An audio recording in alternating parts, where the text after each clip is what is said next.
most of the things that I do these days are on the occasion of the studio.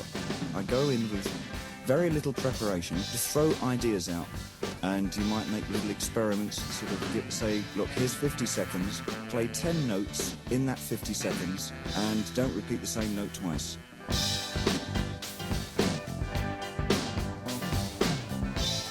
Now, that sounds like an awful easy thing to do. Well, it is. You see, you must understand, I mean, it all sounds incredibly indulgent, and indeed it is, because what I'm trying to do is mould the traditional methods of rock and roll with newer processes, trying to find a new form of language. Do you think you have influence on their thinking? No.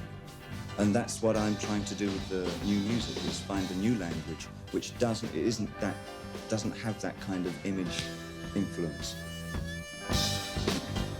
Do you think people will understand that language? Yes, because I think people, especially in the city context, think in fragments. The city person will see a milk advert in the street and be thinking, milk, what are we gonna have for dinner? Boy getting knocked down by a bus, crushed against a wall, that kind of. So he's thinking in terms of maybe 1,000 different images at any given time. And the language that Brian and I are sort of producing is a language that can relate to that way of thinking.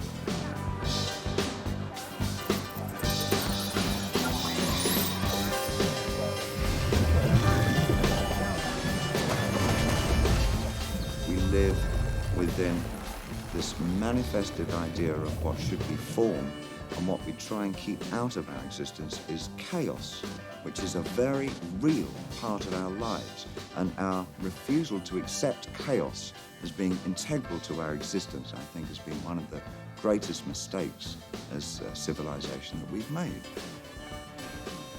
My work as an artist has always been to do with transition.